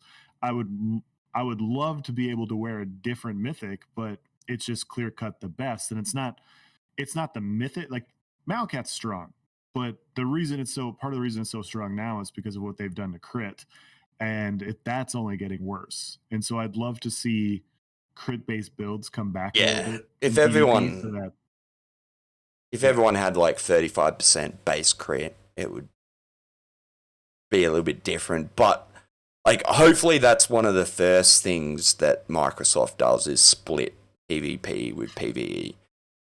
yeah, And because then the more builds that are out there, the better, in my opinion. And like, a lot of people are, oh yeah, but like, I don't want to have a different, play two different games. Split. What I mean by split PvP is that you can basically adjust PvP, like set values, have everything function the same. It's just, your tooltip's different. So instead of doing, say, 10k on the tooltip in PvE, it only does, say, 7k in PvE. So all the mechanics are the same, just the numbers are different. Yep, exactly. And, that's got to Same say... thing they do with health. Yeah. Like, you get 5k more health in PvP. Yeah. Why couldn't you have higher crit chance? Yeah, like, and that's got to save them money in the long run, because it's got to be a whole lot easier to balance the game when you don't have to take in consideration PvE or PvP if you're making PvE changes. Yeah, that's the most recent one that I wish they would adjust, because some of the other mythics are fun. Like the speed ring, wild hunt rings, fantastic. Torque, really fun. The boots in a small group and like in a tower, great. But you can't really run any of those because Malakath's just better, and people are so tanky. So you're like, okay, well, I kind of got to run Malakath. Timed out, so we're just doing a podcast, and these are the PTS patch notes. Yeah, like, I don't know. I think a lot of people want, old ESO back, but I think it's rose-tinted glasses in a lot of scenarios. Yeah. I think for me, one of the biggest things I miss is Magic as a whole having really solid AoE damage. And, like, I think that's half of what's killed Madge for 1vx for a long time now. Old Sorks used to run Blockade and Pulsar, but you can't do that shit anymore because single target, it just doesn't do anything. Yep. Yeah, what I miss, and like I bounce back and forth between a lot of specs, but the last time I felt like Magicka was on par with Stamina was elsewhere. And part of it was Harness Magicka. You could run so much spell damage and max Magicka, and you could just stack into Harness. Harness sustained you. I was hitting 20 to 25k Spectral Bows on a Magicka Nightblade and elsewhere. It's double what I could hope to hit now, because I could just stack so much. And yeah, like Harness needed to be adjusted a little bit, but they gutted Harness. Healing Ward needed to be adjusted a little bit. They gutted Healing Ward. And now we're kind of where we're at now. And Magicka just hasn't really recovered since then. And you can just tell the difference. Like we were talking about with the class rankings we did. You hop on a Magd, like any Mag spec, it just doesn't feel as strong as its Stamina counterpart. And a lot of it's just that damage. Like, okay, well, Mag DK is the perfect example. I hop on a Stam DK, I'll hit 10 to 15k leaps. I hop on a Mag DK, if I hit a 10k leap, I'm happy. Yeah. Like, I'm very, very happy. So it's just the difference in what you're getting there. Yeah, I think, definitely, like, because Madge has always had some kind of decent AoE. Like, we had Bats. Anyone remember Bats back in the day? And then, they gutted Bats, but then we had Destro ult. Destro ult was really good. But realistically, right now, besides Meteor's trash, let's be honest, and it's not really AoE. Like, Sorks were always strong single target, but even that's not true anymore. Like, they've just, you can't burst someone down with one curse, frag, a generic combo. Like, yep. And you're too squishy to, work on them. So, like, yeah, it's bring back soft caps. Soft caps coming back would be interesting if they did it right. Yeah, when you think about what you could run just as a thought experiment, like what you could run to 1VX on a stamina necromancer. It could be anything. You can run medium, you can run heavy, you can run bow in 2H, you can run sword and board in 2H, you can run dual wield in 2H. You run any 2 armor sets and you're going to be successful on a stamina necromancer because it's so powerful. When you start getting to the weaker classes like Magic and Nightblade, even like the decent ones like Mag Sork, Mag DK, you really have to start to finesse what you're giving up. Like, okay, if I want to kill more people, I'm really going to have to sacrifice sustain or survivability. I'm really going to have to make a trade-off here. And that's a trade-off you don't have to make on a stamina warden or stamina necromancer. You're just like, I can kill anything because Blast Bones hits this hard. I can run 2 tank sets and I can burst most people. And yeah, it's just when you see stuff like that, that's when it's like, okay, this is what a well-played Magsork. Yeah, people can have a lot of success with it. Well-played Magblade, people can have a lot of success with it, but their toolkits aren't the same, and I don't think they're really close. Yeah, and there's always exceptions to the rules, always. Exactly. But it doesn't change the fact of the rule.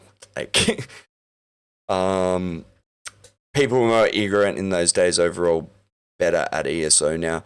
Yeah, like I think the general skill level is probably a little bit higher than it used to be, but back in those days there were a lot of like kind of OP builds, but you still had to be a good player to be able to kind of get anything out of that build. You had to know what you're doing. These days, you for mistakes more back then. Yeah, these days you don't really. You just throw the build on, you slap a couple buttons on the keyboard, and away you go. Like, so yes, players have got a little bit better, but also the skill level in the game has dropped like massively between mechanic nerfs and just the meta. Like, in my opinion, there's also a lot more life-saving sets out there that exist now. Yep. That used to. So like we always joke about it with me and my friends. We're like, you know what? I'd love to run, stats, but guess what? Sometimes the game doesn't work. You know what does work? Procs work. Yeah. So even if I'm CC'd on the ground and I can't CC break it because the game won't allow me to, I know Malbeth's going to go off and save me. Yep. I know it's going to go off. Yep. And like you have lots of sets like that. And that's another thing that kind of makes procs and dots pretty solid over, say, like a Mag Sork, or like something that's requiring you timing your CC and your frag and your V curse and timing all that stuff to get a kill. With dots and procs, your damage is there no matter what. Like, yep. If you don't get it right, or you lag out for a couple of seconds, that dot's sitting there ticking away, doing its damage. Like, remember old wings? Old DK wings were fucked, and I never want to see them again, ever. People either loved him or hated him, and you can tell who plays DK and who doesn't based off their answer. As a Mag Sork, they can fuck right off. I'm not gonna lie, I do miss reflecting the old meteors. Like people just dropping meteors on you. It was really fun to reflect them and then leap on them. But yeah, they were way too strong.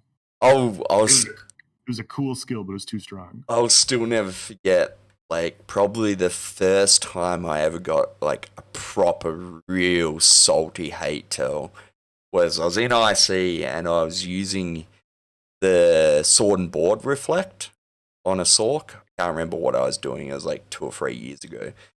But I think I deliberately chucked it on because there was like a group of 3 or 4 Sorks running around just overload spamming. And that's all they were doing. So I chucked the reflect on and just like waited for him to come at me, and I just sat there and spammed it, and basically they all killed themselves. And they all sent me messages saying I'm a cheating little fuck, I'm using DK wings on a Sork, and fucking going hell mad at me about it. And I'm like, okay, you might want to check sword and board skills out every now and then, Yeah. I had a dude message me one time when I was in the sewers and we were fighting his group, and he messaged me and he goes, "Reported." I'm like, "For what?" He goes, "You're cheating. You're using some sort of hack." I'm like, "Dude, we're on Xbox." I'm playing on a toaster right now. What are you talking about? And he goes, you just went through a wall. You were on the second floor and you went down to the first floor through this wall. That's cheating.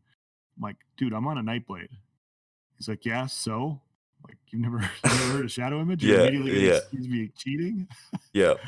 Just give me 2 secs, guy. Dude, I'm going to grab a drink. Okay. All right, guys, this is my stream now. Watching Lefty Lucy clip recently, a VSO fight, Steve DK Reflect Meteor. Yeah. The old Reflect was so much fun. But it was awful. Like, if you fought the old Reflect, it was a huge pain in the ass. And yeah, it definitely needed to be adjusted. Oh, yeah, there should never be a hard counter to a class. And late Max Orcs literally just got fucked. Yeah. Like, you could almost one-shot yourself on a mag blade if you hit a spec bow and the wings went up. Yep. I guess that's an interesting question to ask. What is your opinion on cheating in ESO? Do you think it's around, and is it's something that a lot of people thinks happens? Yeah, I think it does. I don't know. I don't think that it's tough because people's definitions of cheating are different. Like, there's exploiting different mechanics in the game that exist that's not cheating, like we were talking about before with misform and health recovery sets and people abusing that. That's a mechanic that exists that probably shouldn't exist. That's not cheating. No. That's part of the game and how it functions. There are the old res glitch existed for a year. I'm sure there's other stuff like that. I know there's different ways to get in and out of Imperial City really quickly without having to use like a stone or anything. But yeah, I'm sure there's a couple like smaller things, but I don't think it's so drastic that it severely impacts the game. But I could be wrong because I don't know them, I guess. So everyone would remember cheat engine days. You've been on console, you'd remember it, but you obviously probably didn't experience it. Yeah, correct. So cheat engine still works in ESO. It's just it triggers the anti-cheat, and you'll basically get permabanned like that day, or very, very quickly after using it. So I don't think there's people running around using cheat engine because it's just not worth it. Losing your account every few hours or every day just wouldn't be worth it. And apparently it doesn't work anywhere near as well as it used to because they've took a lot of stuff off the client side.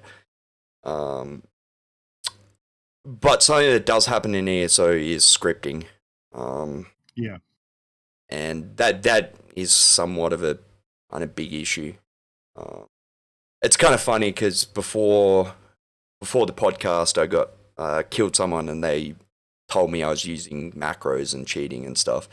Like, macros in ESO don't do anything for you. Like,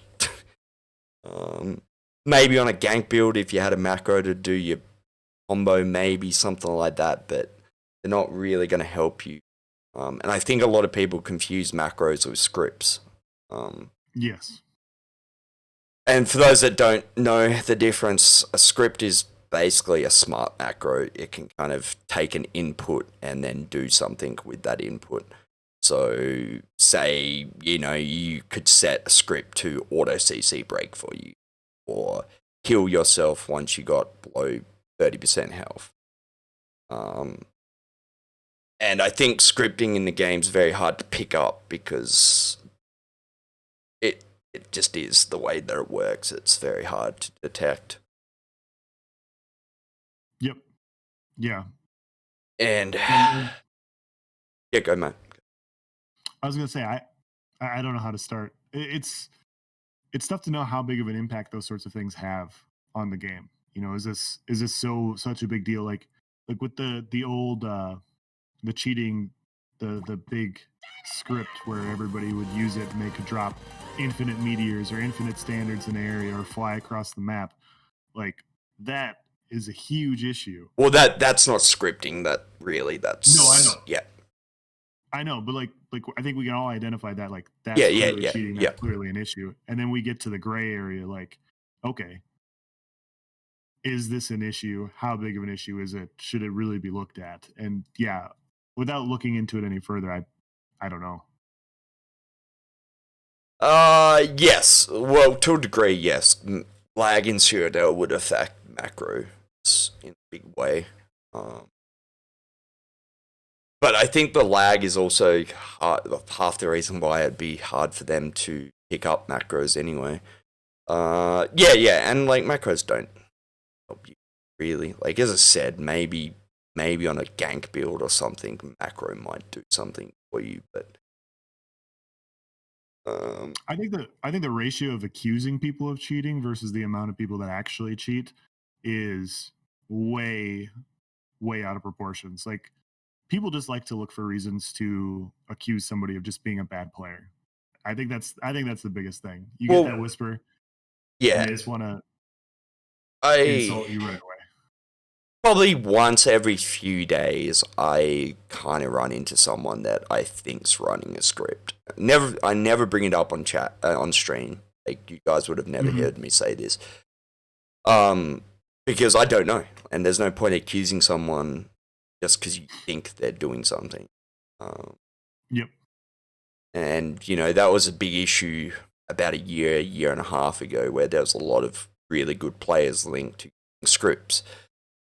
Some of those players left the game over it. Now, the evidence against them was pretty good, but you still never know.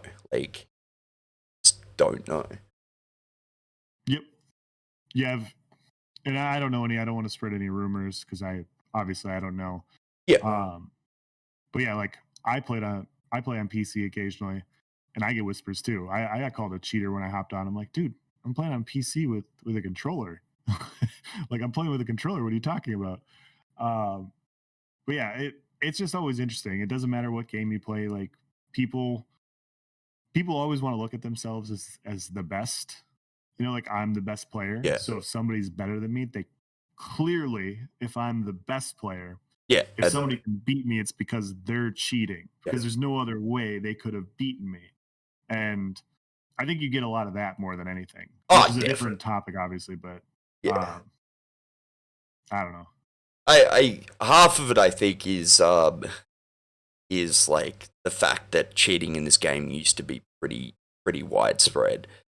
Yes. And there's a lot of people that got away with it for a very long time.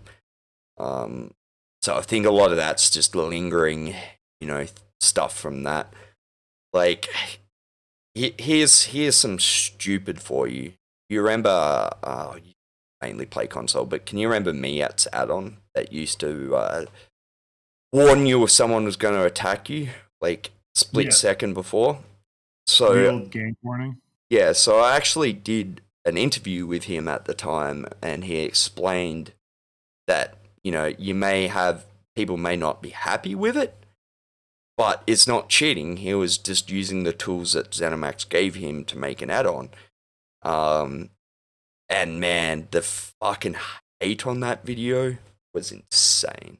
Like, everyone's like, no, it's still fucking cheat. Like, Zossad even put a statement out saying it's not cheating. And everyone was just going nuts saying that anyone that used it was a cheater. Like, yep. It was crazy. And the funny thing about it, though, was, like, you had to have blazing quick reaction to be able to actually do anything. Like, an average pug wouldn't have even been able to do anything about it.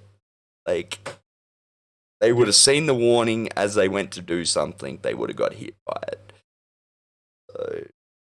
Yep, exactly. And I don't get accused on Xbox in the same way that I've gotten accused on PC. And I think it's because, cheat scripts and all those sorts of things don't exist on console the way they do on PC. And so that's not the first thing people jump to, is accusing people of cheating there. It's, oh, dude, what build are you running? Because, you just don't have those sorts of things. Whereas on PC, how are you cheating? How are you killing me like this? This shouldn't exist. And so. I think the other half of people accusing other people of cheating is them just not understanding the game. Exactly. There was a screenshot in a Discord I'm in the other week about someone's like, no one's this OP, I'm reporting them. And it was their debuff screen, and it had the 30% debuff from the guards that you get when you get hit by a guard. Like, if I didn't know that and come against a player that had that debuff, I'd be like, what the fuck? Yeah. But, like, Yeah. I'd ask a question. I wouldn't be going, I'm reporting this person for cheating. I'd be like, where the fuck's this coming from? Yeah. And can we talk about that for a sec? Fuck me, they need to get rid of that shit. Between the CCs, the negates, and... Oh man, it's the worst. So, probably the last thing we'll talk about, and then I'll let you go because it's getting late for you. Okay. Something that drives me insane, man, is CC break. What the fuck? Is it bad on console too? Oh, it's awful. I died so many times today with full stam and I couldn't break it. Yep. Just awful. So I don't know what it is. I don't know what the issue is. you might be a good one to ask. Going forward, man, just keep this in the back of your head. Because I want to know if it's just my bias that's doing this, but I'm 90%, actually 98% sure any CC that goes through block is way worse. So maybe just pay attention and like, because a lot of people can't really say anything about it because I don't think a lot of people pay attention. But generally when I get really bad CC locked, it's from a CC that goes through block. Yeah, like the hardest, the one I had the biggest issue with today was Werewolf Howl, or the Fear. Yep. I couldn't break it 3 times in a row, and I'm sitting there with full stam because I couldn't break it, so I had to wait for it to run out. I didn't waste any stam. And yeah, that happened 3 times. There's Streak's kind of the same way. yeah. Yeah. DK, what's it called? Fossilized. Yep. Yeah. Generally, yeah, as I said, any CC that goes through, I'm not saying other CCs don't have issues, but generally, if I have a real bad issue breaking a CC, it's one that goes through block. I'll have to keep that one in mind. NPC CC is shit. Yeah. So, yeah, there's a bug with NPCs where you can get double stunned more than normal. So if you get stunned by a guard and break it, you don't get immunity, and then you can get stunned by a player straight away. It's really, really dumb. And like, it triggers me so goddamn hard because it's such a core mechanic of the game. Like, it is... Yep. It's up there with the top 3 mechanics of PvP. Like, everyone knows if you don't CC break, you die. Like, and even half a second lag on a CC break is enough to get you killed when you've got 15 players on you. Yeah, exactly. And that's why part of the reason why I'm not a big dueler, but I don't like dueling right now because I get very competitive. Like we all do. We play video games, we all get competitive. And I want to play well. And the game doesn't function well enough skill-wise for things to work. And even if I win, like let's say I stun lock the person and I get off my combination and they die. I don't know if I killed them because I played better than them or if I killed them because they couldn't CC break because the game just doesn't function well enough. And you don't get the reward. Like before it's like, wow, I killed this person in a duel. That was awesome. Now it's like, well, the game probably didn't work and I killed them, but yeah, now I'm probably going to get a message about bad lag and we're going to want to run it back and duel for another 20 minutes, which is something I don't want to do. Yeah, and it's also interesting too because I had a certain person make a exposed video about me. I basically got stun locked. On my screen, I was sitting there for like probably 2 seconds with 3/4 stam and couldn't break it. But on his footage, it looked like I just got stunned. Like, and that was it. I was dead. Like, yep. So, that dude was funny as fuck. He ended up taking the video down though. I beat him like 4 or 5 times earlier that day, and then he beat me once in a 1v1. Anyway, what's up, Fro? Welcome in, boys and girls. We're just wrapping things up here. So look at these guys. Welcome in. We're just doing a podcast with Is There No One Else? But talking about bugs and stuff like that, have you seen my craziest bug video ever? I have not. Probably not. I won't show the whole thing, but basically I went into, and let me mute this. So at the very start here, I get hit by a meteor. As I get hit by the meteor, I get put into a load screen. Here I go into load screen, I come out, and then I just take all this damage and basically die. Like the damage from nowhere. But I get desynced. Like, so I get rezzed. Anyway, I get rezzed, and I can't take area damage because I'm like desynced from the server. So we swim over into the island, like in the middle of IC. And then I work out all my skills are going off because there's two of me. There's one where I went into the load screen, and then there's me on my screen. So I like shoot mines up into the air and kill my friend that's at my other body on the other side of the map. It's fucking, That's awesome. yeah, pretty crazy. Thanks for the raid, Fo. How are we doing, dude? Alright. If Mr. No One Else has got anything to talk about, or you guys are done, we'll wrap this up. Let me post your YouTube. Sure. I sent you a clip if you want to check it out later. You don't have to do it on stream.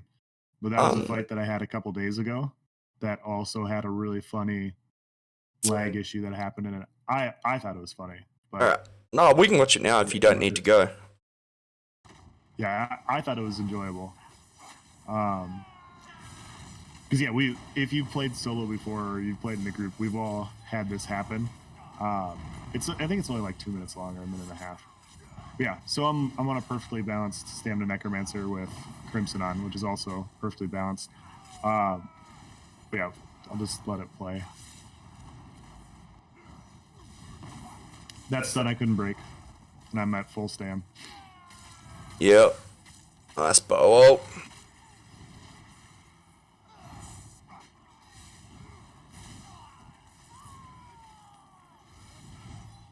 I got desynced by oils earlier today too. Did you? Yep. So rough. So this guy's hitting overload. My weapon just got put away for no reason, so I had to drop downstairs.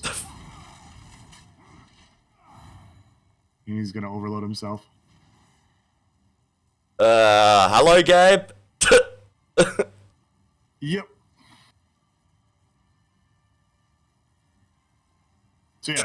Did you get booted from the server? And I was just gonna come back down. Oh, okay. Yep. And you don't. So I'm just sitting there holding block. I'm like, dude, really? Like my X is gonna get ruined like this? But the entire server took a dump. Everybody got delayed. So yeah, there was what do you call them? Winebacks? That's not the right word. What's the right word I'm looking for, chat? God damn it, I can't think. But basically, the server got reset a few times the other night. Like, went back in time. Yeah. Yeah, that's basically what happened. And I'm sitting there, I'm like, really? Like, really? Like, this is how I'm gonna lose this? And yeah, like, it just reset. No, not rubber banded. There's a term that's everyone uses. But yeah, rollback. That's the one. There you go. But yeah, apparently it happened like 2 or 3 times the other night. The whole server just rolled back. Yep. One day we'll have a working game. All right, let me get your YouTube. Do you have stream times or anything like that, or you just stream? So I streamed today and Friday for 10K subs on YouTube. I don't have a regular schedule right now because performance just isn't great, and I don't want to hop on and have it lag and then just hop off right away. Depending on what they do this next batch, I might set up a schedule. But yeah, I don't have anything at the moment. So just yeah, if you want to get a hold of me, you can reach out to me on Discord. Do you want to drop your Discord in chat too, dude? Yeah, I can do that too. So my Discord is a theory crafting Discord. Basically anything PvP related. If you want to ask a question, if you're trying to figure out help for a class, there's a lot of really good players in there. PC, Xbox, it's not just a console. Discord. We just hit 2,000 people in my Discord a couple days ago. And yeah, it's just a place where you can ask questions and whatnot. The only rule that I have is don't be an asshole. You know, like if somebody's wearing a weird build, ask questions and stuff, but you don't have to be elitist. We're all playing a crappy video game. We don't need to insult other people. So, I'm Aussie though. I insult everyone. as long as it's equal, right? There we go. Yeah, and I think maybe we might be doing a video if we sort things out, possibly. Yeah, we need to talk about that at some point. Yeah, if you got 5 or 10 minutes after this, have a chat about it. Let me put this in the chat.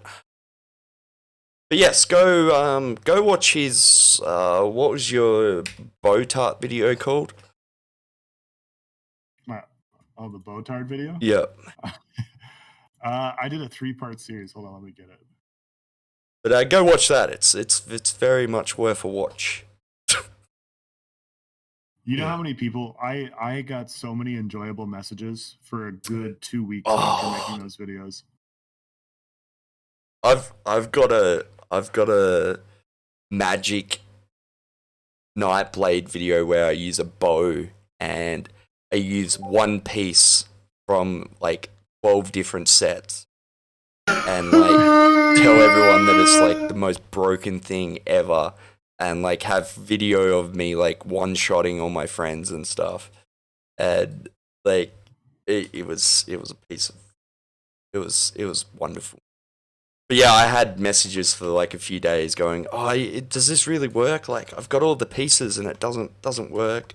It's like, yeah, like I've been posting videos for 4 or 5 years now on YouTube, and 98% of my videos are like try to be helpful, informational, or just like, hey, these are some fun fights that I had. Win or lose, these were fun fights.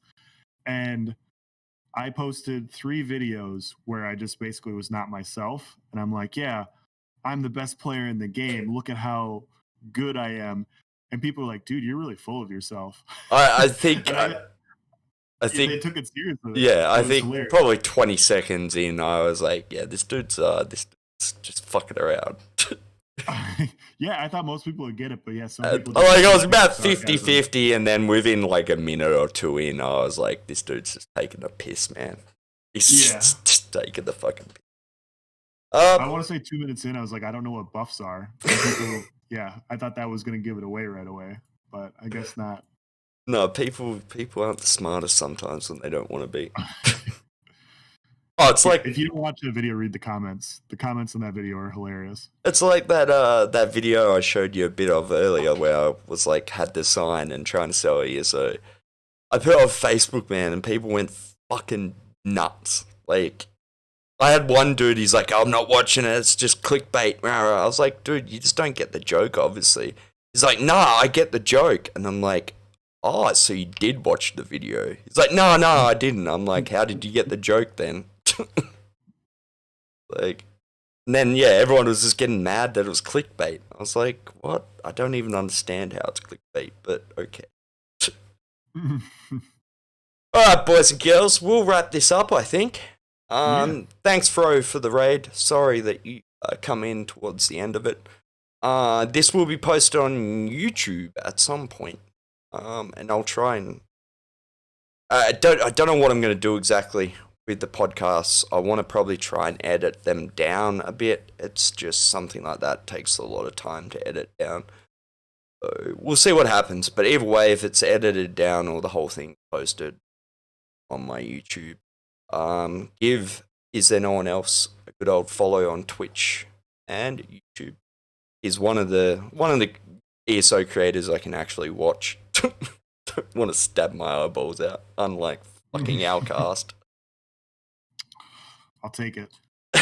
And yeah, I'm gonna actually end stream, guys. I will be back in about an hour or two from my normal stream. And we'll go do some PvP and all that kind of shit. But massive thank you, dude, for spending some time with us.